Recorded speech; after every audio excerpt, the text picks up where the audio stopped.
into these video lessons and back to being together in person. But today we're going to work on wave hands like clouds. I'm going to do it as a group of 3 like we do in the 103 form. Those that do the 16 posture form with me know you only do it once. But some of the things that we're going to practice will work better if we can keep moving continuously. Now I do have a couple of people who haven't done Tai Chi before, so I'm going to demonstrate this posture. The first 2 postures are pretty simple, but there's a lot of moving parts in this, just so they have an idea of what we're working on. So to do wave hands like clouds, after we have finished our opening,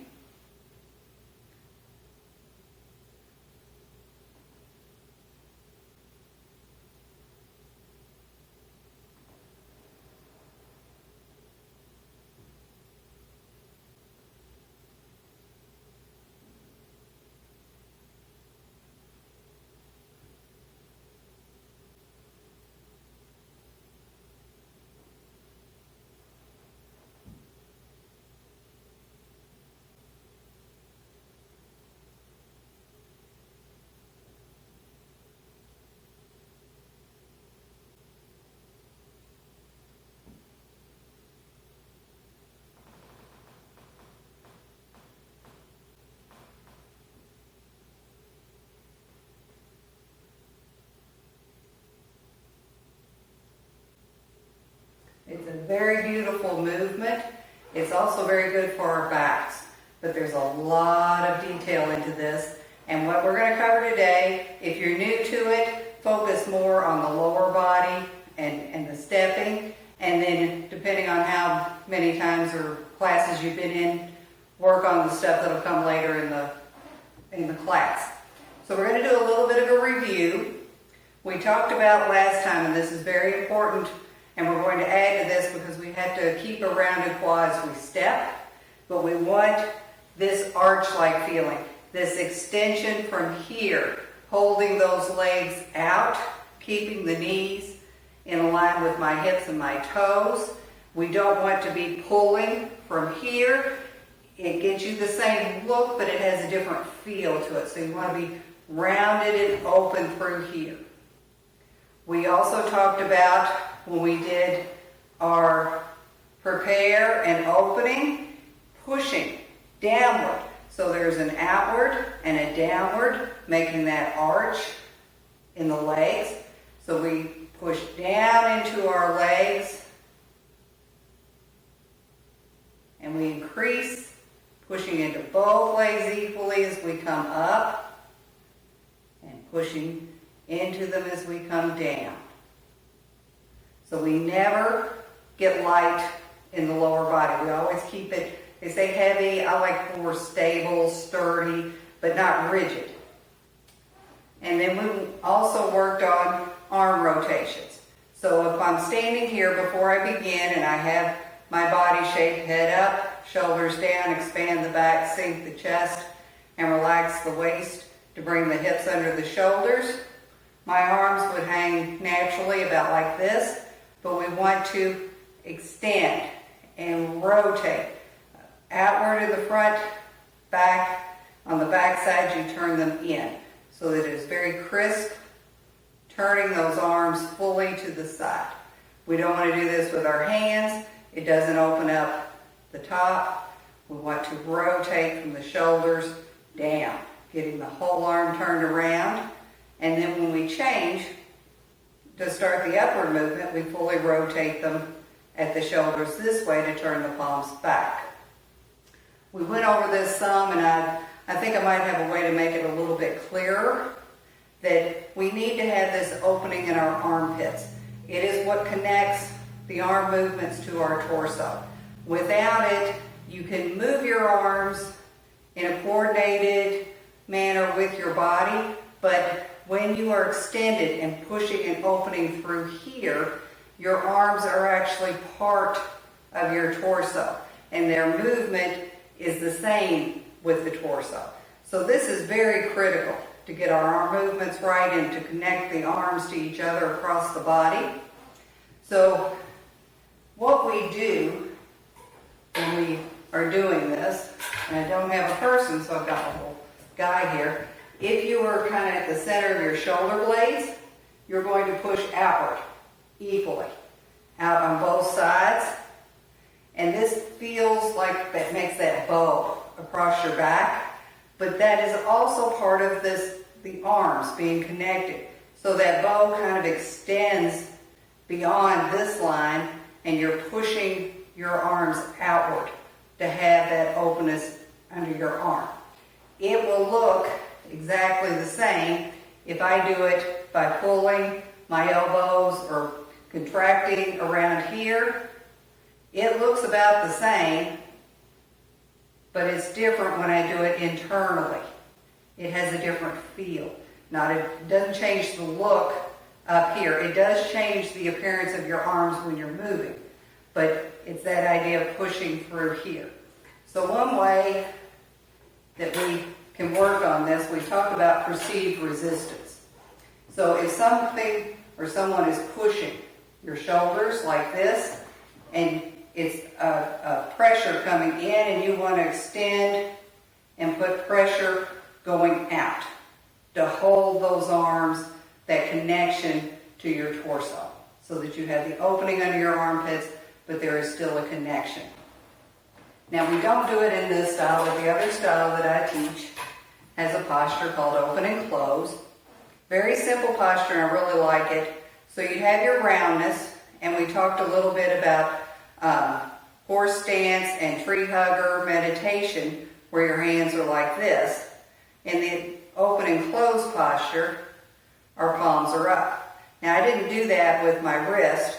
I did that up here. So if they're here, I'm going to rotate through the whole arm to turn my fingers up. And what we do in that posture is we take in that deep breath, push it down our back like we talked about, and up the front. And that breath, as it comes through your torso, is going to force your arms or your hands to open and close. So if we do this correctly,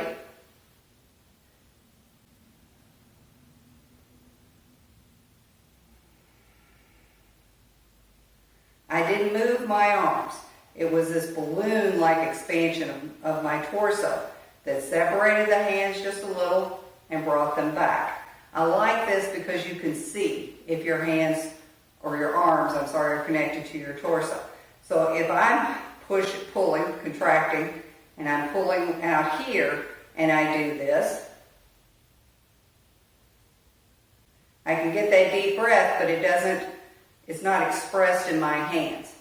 So let's try this together. Let's do it just standing there. You've got everything, your body shape, and you're pushing into the floor.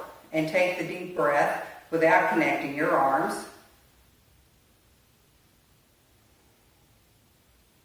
And now I want you to push and imagine. A way that helps, sometimes as you take that breath down your back, it expands the spine. You just feel a push outward as it goes down.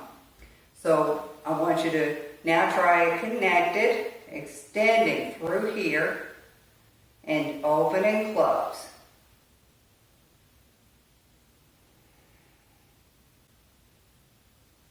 And we're going to do it together. I'm going to turn around and see if you can see the difference there in my back.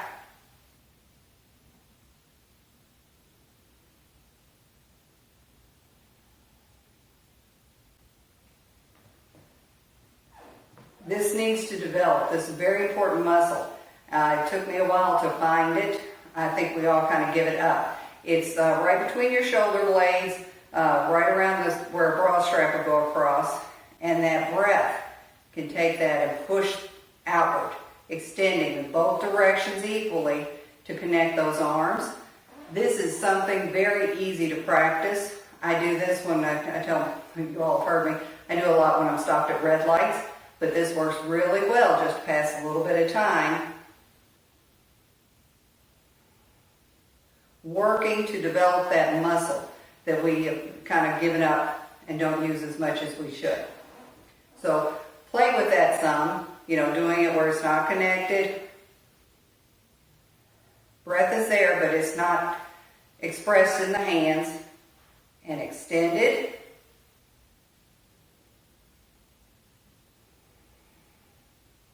So you can see the energy as your hands separate and come together again. So now let's go on to wave hands like clouds, and we're going to start with our lower body. There's some basic outlines that we need to have, and then we're going to get into some details on what you need to be feeling in your body. So, wave hands like clouds is our only step going side to side. So we need to keep our toes straight, pointing straight to the wall that we start at. We need our knees in a line over our toes, and we need our hips in a line over our knees. We get that by expanding and opening through the quad, so that we have this roundness to keep those legs where we want them to be, to keep them in that brace, like I talked about, so your knees don't come in and out as we're moving our weight or stepping. So when we're like this and we're pushing into both legs, this is very easy. But we have to shift our weight and we have to step in this posture. So when we are stepping, we have something that, for those that are new, this is your first time doing this, we're going to shift our weight. And when we shift our weight in Tai Chi, it's very different from the way your brain likes to shift your weight. So if I'm standing here and I'm going to put my weight on my left foot, my brain contracts and pulls me onto this foot. If I'm back here, see how nice and straight I am? But if I pull, I'm not very straight and I'm not over this leg well enough. So in Tai Chi, we're going to push that weight. So to go to my left leg, I'm going to push through my right leg and get centered over that left leg. And then push through the left leg to get centered on the right leg. All the time holding this openness in my quad. And how we do that is with a back push or resistance. So when I say push through the left leg to move your center to your right, there is a little push coming back from that right leg that holds this openness between my knees and my legs so that I can get very centered and draw up this foot. It's very important that we get centered, get our weight fully pushed over before we take the foot off the floor. Tai Chi is always about being rooted. And if you're not centered on one leg, you're not rooted. I call it being on a pedestal. I mentioned, I think earlier, you wouldn't sit on a two-legged stool, which is basically what we are with 2 feet on the floor, but you can have a pedestal if you get your center over. So if this is my center line, and I am pushing through my right leg, but with that little backwards push from the left to hold my body shape and alignment, then I can stay centered and bring the foot off the ground. You want to push over, centered, foot off the ground. Very important that we can be rooted on one leg. That is one reason Tai Chi works so well for balance. We are moving slowly, so you are going to be on one leg a lot of the time. So it's basically if you were doing physical therapy and they make you stand on one leg to develop the leg strength or the balance that you need, we're going to be on one leg probably 50% of the time or more in the sequence. Because from here on out, every posture, you're going to do some stepping except for one. So, we want to be able to push our center over with some resistance in this leg coming back up so that I can stay rounded. When you take your foot off the floor, and this is very important, and I can see it in beginners. So if you just look at people out walking, it's very clear to see when they walk that as adults, people tend to pull from here to bring a leg up. There's a contraction, a pull in here. I talked about walking sometimes as being controlled falling, that you're coming head and shoulders forward before your foot is fully on the ground, and that's bad for our knees. We're going side to side here, but it's the same theory that I want to get centered over this leg, and I don't want to pull like this to come up. I want to use my hip. So you can extend into the ball of the foot and rotate that hip. That keeps the line between my hips level. If I pull or I push into this a little bit and I come up like this, and that's an exaggeration, nobody's that degree, but it creates my hips being more at a diagonal, and we want to keep them level as we go through the form. And we tend to, as we get older, stop rotating our hips. So this movement, if I push into the ball to bring up the heel, I should feel, and I want you to do this with me, or get on the other side, push your center over, you push into the floor, and you feel that hip rotating, that knee is bending, so that we can keep these hips level as we move. So let's try that with a step. So I'm here, I'm going to push through that left leg with a little bit of a backward push out of the right, and I'm going to get centered, and then I'm going to step. And pushing my center over, when I'm fully on that leg, I'm going to rotate and come in. So I rotate this way in the hip to bring the foot up, and then I'm going to rotate this way in the hip to bring the leg out. All those that we did on our warm-ups, when we did the rotations and the figure eights with our legs, this is what we're working on, to get these hips loose again so that we will be able to move with our legs without disturbing the rest of our body. That helps us to keep our alignment. That's another thing. If I push or I pull up, I've lost the body shape that I want. My shoulders have gone at a diagonal as well. So the best way that I have for it, some say keep your head level. To me, it's easier to just think of keeping the hips level.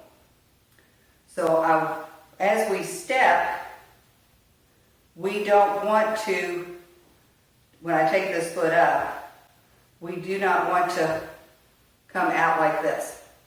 See how my body shape changed? That is, and with me that's a greater exaggeration because I don't have that automatic balance that most people do. But we want to be centered and rotate in the hip so I don't throw that alignment off. If I come with it, like controlled falling, something is going to lean and I'm going to come off my center. And I'm not going to be on that pedestal over this leg. Very important that we stay on this leg. So the second part of that is we have to keep the roundness. This rounded quad and extending into our feet is much easier when both feet are on the ground. But we have to be able to do it on one foot. So as I push my center over, I'm pushing back into this leg as much as I push out the stepping leg. So that keeps me over on this leg, keeps me centered on this leg.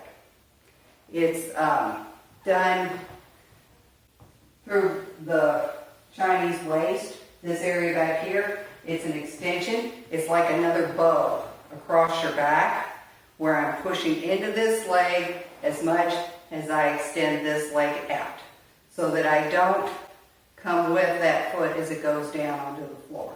I want to keep everything here as I put that foot on the floor. We covered this some in our last in-person class, and we were talking about Strike Tiger on the left. I don't know if y'all can remember from that long ago, but we worked on that, and sometimes it's easier in a lower stance, right? To feel this, that you're pushing both, didn't do it very well, pushing in both directions as I step out. Because we do not want to do this, right? So if you're in a lower posture, it's sometimes easier to do that with awareness. So now let's practice that, doing our 3 steps to the left. No hands, no upper body, no swing. We're just going to do weight shift here. So I want you to relax the waist, bring your hips under your shoulders. Head up, shoulders down, expand the back, sink the chest, and extend through here. This will also help you to stay on your center. So we're going to push through that left leg, resisting with that right leg a little, and extend and put the foot out and down. Push through the right leg, pushing back a little with the left until you are fully centered, and bring in your right foot.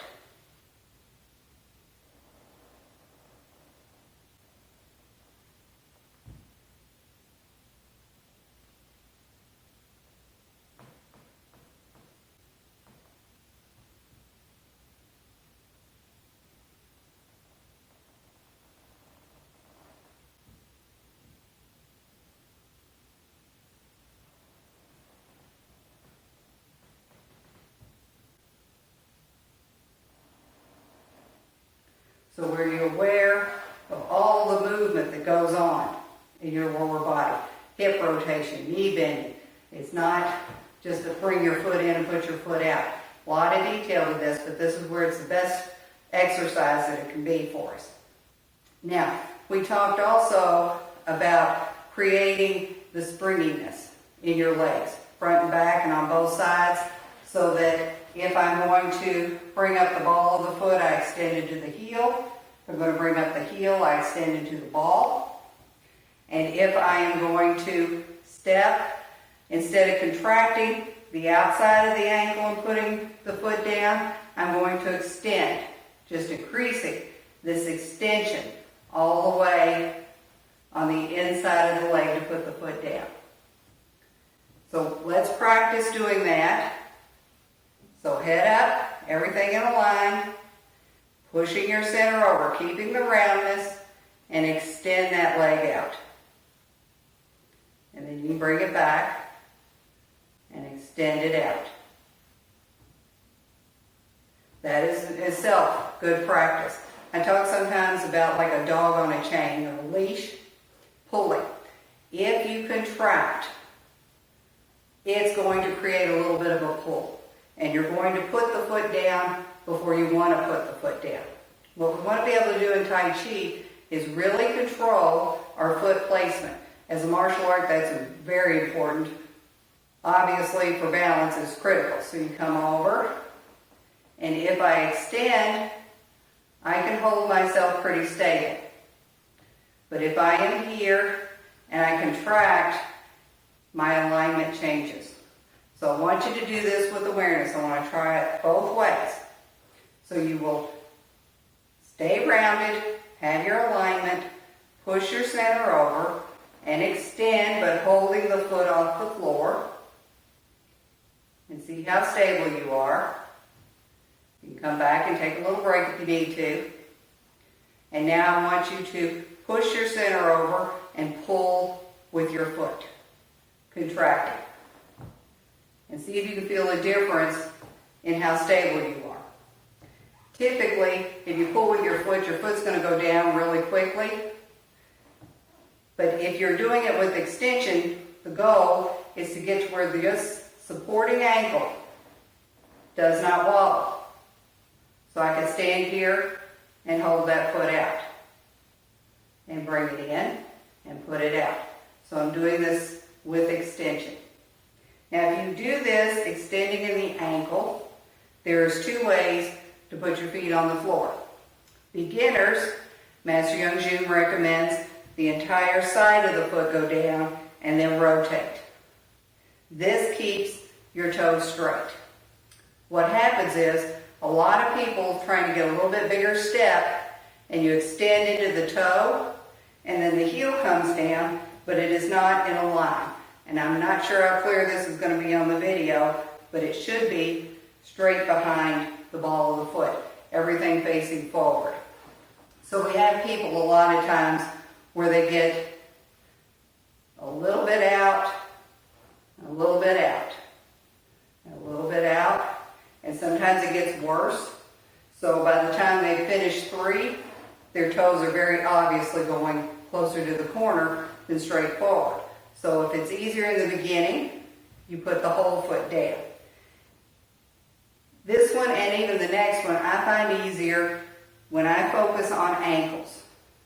So I'm thinking of extending the inside of that ankle as I extend up here and then put it down to keep that foot in a line. Didn't do it very well that time.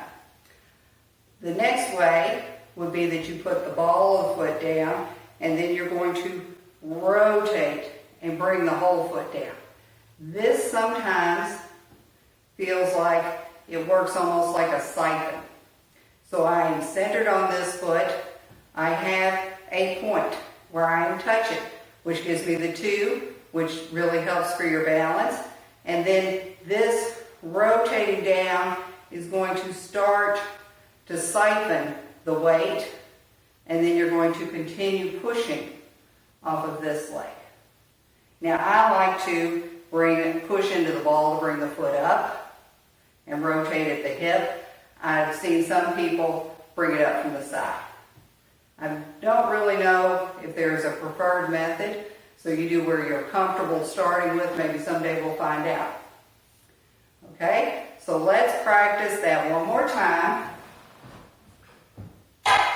I'm going to go without the stick. Lower body, weight shift only. So prepare, getting your head up, shoulders down, expand the back, sink the chest, hips under your shoulders.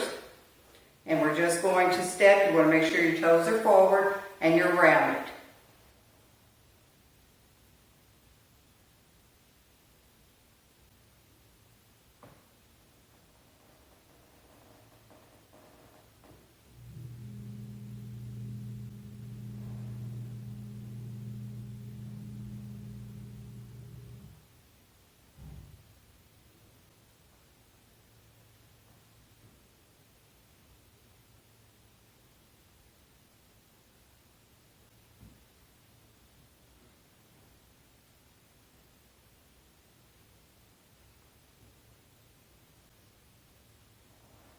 That's much smoother. That's more like skating, again, than walking. A lot prettier than this, which most people in a few weeks they're past that. But it's something we can always develop to a greater degree, greater smoothness as we're moving. So the next part, and this is where it gets a little harder, as we shift our weight, we are going to swing. So my body is going to be facing forward to start, but then I'm going to swing to where my hips and shoulders are to that corner. And we talked about swing before. I'm going to push back on this side, forward on this side. Then when I come back to the other one, I'm going to be turning straight and then continuing that swing to this corner. The whole time, making sure I keep the roundness here in my quad. This is a yin-yang, and a lot of times I would say it's almost as if you just slice this through here, and you can think hips, but you want to get it closer to your center so that I am swinging. Now that is a swing without a weight shift, and we practice that with our fist. And again, if you extend up here, opening those armpits with that extension, then the arm is going to go out more. It's going to be more connected to your swing. So you practice that way too. Now we're going to swing with a weight shift. Not going to move our feet just yet. Let me get back a little bit. Okay, so from here, I'm going to push through my left leg to my right. And as I do so, I'm going to swing to the right corner. Then I'm going to push through the right leg as I swing to the left corner. This is where it gets to be extra critical that you watch your quad. And I lost it that time because I was talking. But if I'm here and I swing and my quad isn't open, see what it did to both my knees. They lost their alignment with my hip and my toe. So this is where it makes the swing with the weight shift more complicated. So swing as I move my center over, then I'm going to swing as I move to this side. Being very aware, trying with everything I've got to keep those hips, knees, and toes in a line. This also gets easier when you get the swing closer to your center. So if this is my little dummy, if this is my center here, one side forward, one side back, and then reversing it. So the closer I get it here towards the spine, the easier this becomes. If this is hard for you, what you can do, and I did this for years, shift your weight, swing, step. Shift your weight, swing, step in. So that you don't have to do it together. I call it blending. So especially if you're new, get to where this swing is second nature to you, and this pushing to move your center and shift your weight also becomes second nature, and then you can combine them a little easier. So I understand it's difficult because that was very hard for me. And for some reason, it's harder for me to wave hands like clouds and some of the other postures. So now we have lower body and middle body. Okay? Lower body, the roundness, the pushing, the connectedness there, and the swing is your middle body. So now we're going to work on arm movements. And the arm movements are really pretty, very nice in wave hands like clouds. I think that's why most people like this. So when we do this, we don't want our arm flat like this. There is a roundness. I hope that comes through, maybe from the front. It's not flat like this. It is rounded. That roundness of the arm, again, comes from this opening, this pushing, equally out both sides, across that shoulder, and down into the arm, so that my arms are rounded and connected. So if I had them both down, this is what it would look like. One up, one down. It'll look like this. They're not like this. They're not limp. I'm not pulling with my hands. There is this roundness. Again, it comes from that center point. You can really feel it, or I can in the back. So they're very rounded. So when we begin we're doing the 16 posture form. Our palms are going to rotate down, which means it's a turn in the shoulders.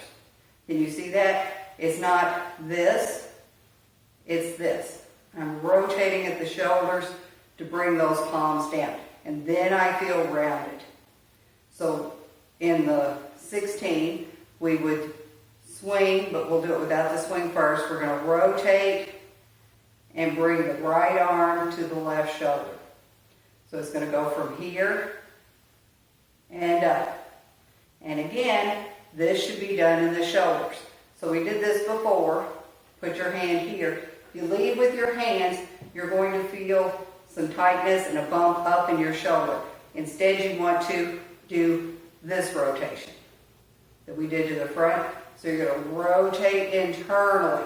And then if you feel that shoulder, it stays down. It's not going to bump up. So you want to do that chest and back and take that out into your arm and coming up and keeping the roundness.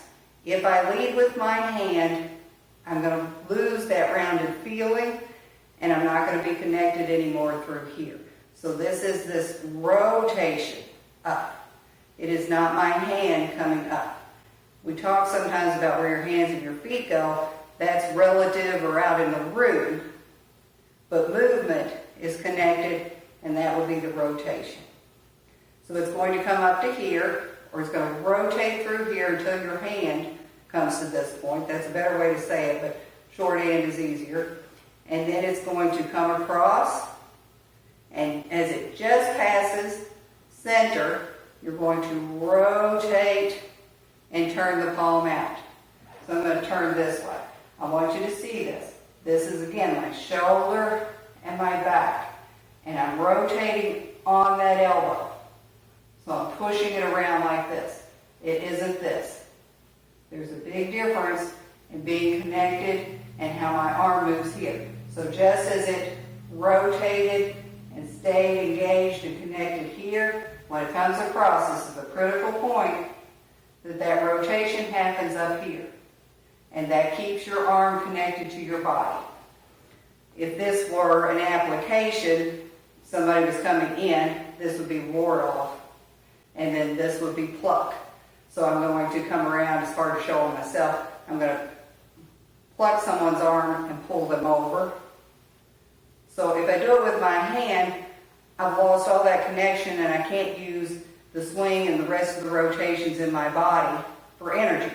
So I want to come up and rotate internally.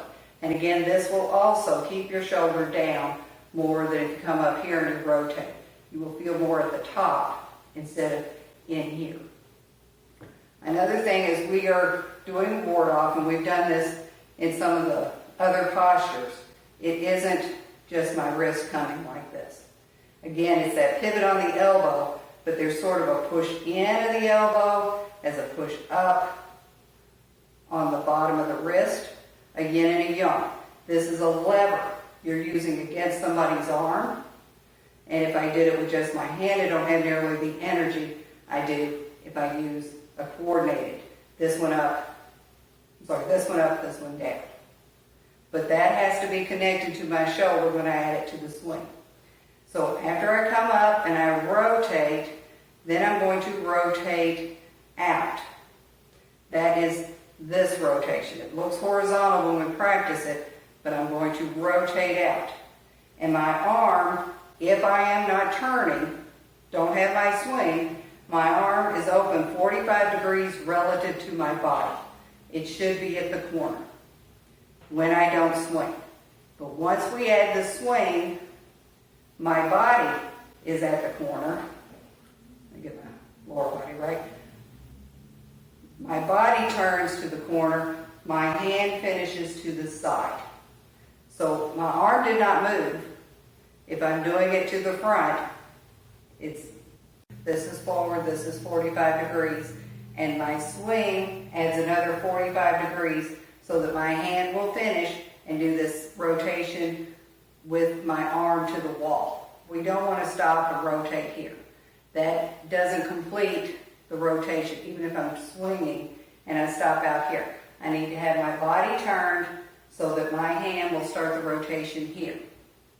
Now, as we do this, let me get back a little bit. So I'm going to come here. I'm going to stay rounded. I'm going to bring it up, rotating through here. I'm going to push down, up in my ward off. I'm going to rotate, and then my arm is going to come out. Now at this point, my palm has to change, but I don't want to move from my hand. I want to rotate at my shoulder.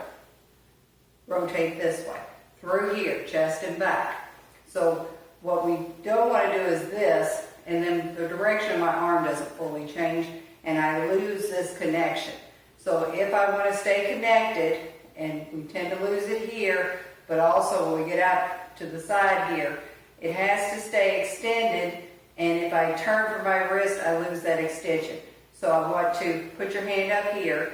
If I turn with my wrist, my shoulder comes up. I feel a little knot right in here, but if I'm out here and I'm extended and I rotate internally, this one, my shoulder, I feel, stays down.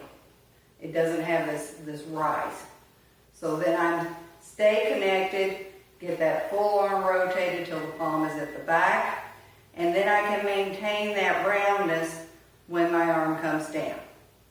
If I lose it, and it kind of comes like this, the roundness is gone, the energy, the extension is gone. So I want to be able to do this. Now both hands are going to go at the same time. This is harder for me to do both hands when I'm not swinging or using the lower body, but let's see what we can do here. So you want to be extended, have that bow across your back, head up, bring your hips forward, and roundness, and connected. So I'm going, don't swing, I'm going to rotate at that shoulder until my left palm is up. Then I'm going to ward off as I rotate, bringing my left arm across the bottom, and rotate through the shoulder to turn my palm out for a pluck.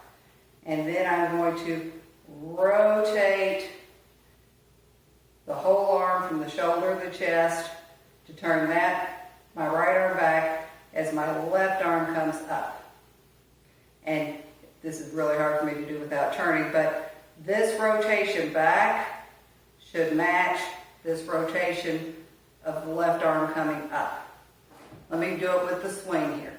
So I'm here, and I'm going to come across, and these are going to rotate together.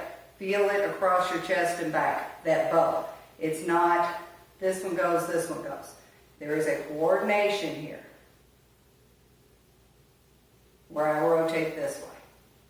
And then the right arm is just going to kind of follow the body as you swing and turn. And then they're going to rotate together over here.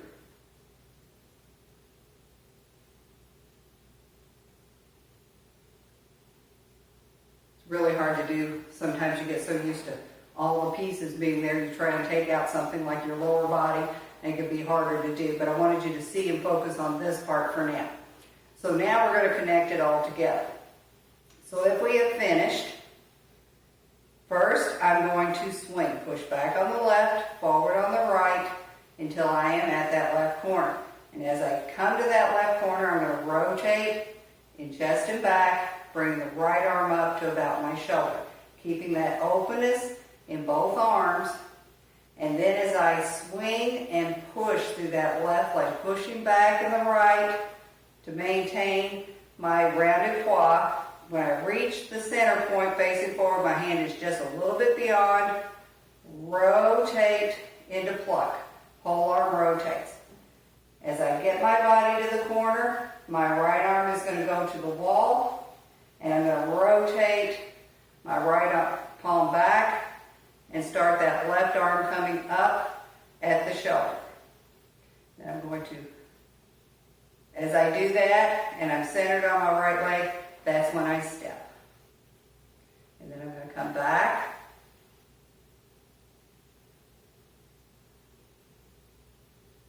Centered, step in. Pushing, swing, rotating those arms, step out.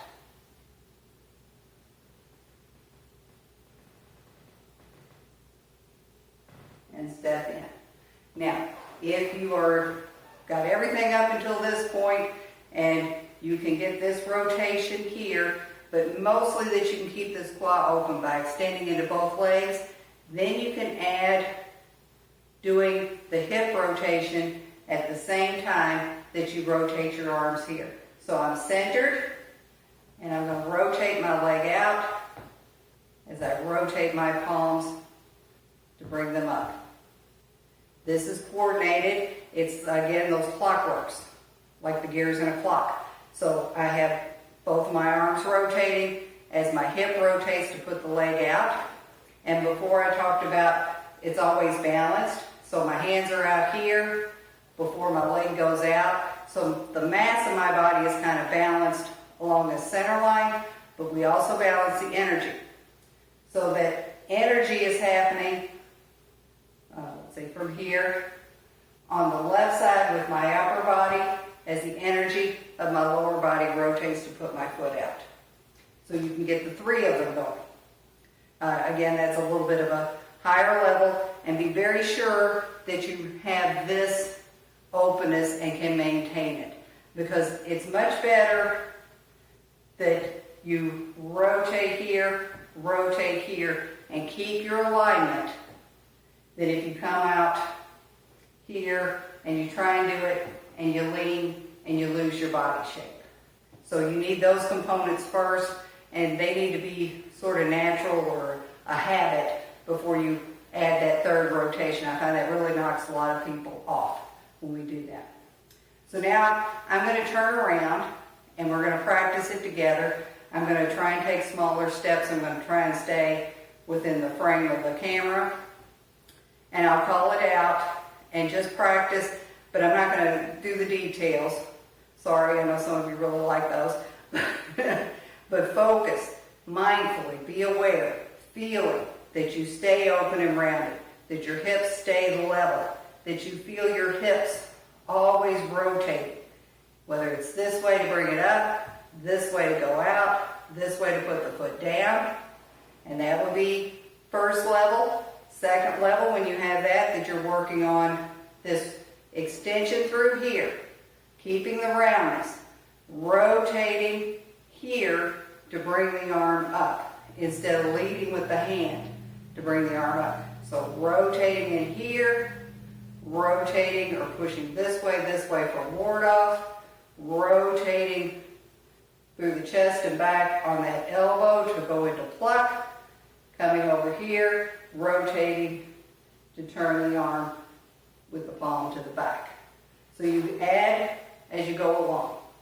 So let's start this, and let me see, go that way. So I'm going to start over here, and let's do prepare, and begin.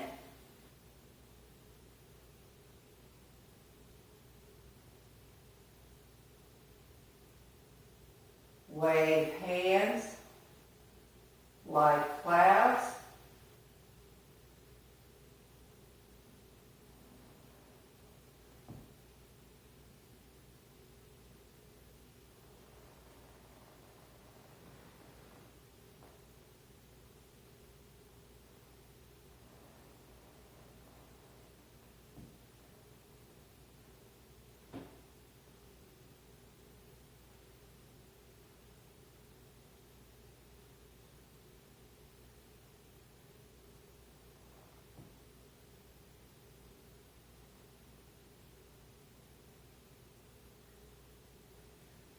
I hope I stayed in frame. I try to think and take smaller steps. But the idea is that still, even with a smaller step, you have to stay rounded through here. So that takes care of our lesson today. Hopefully, we will be back to in-person classes maybe next month. Let's all keep our fingers crossed. Everybody stay well, and I'll see you next week.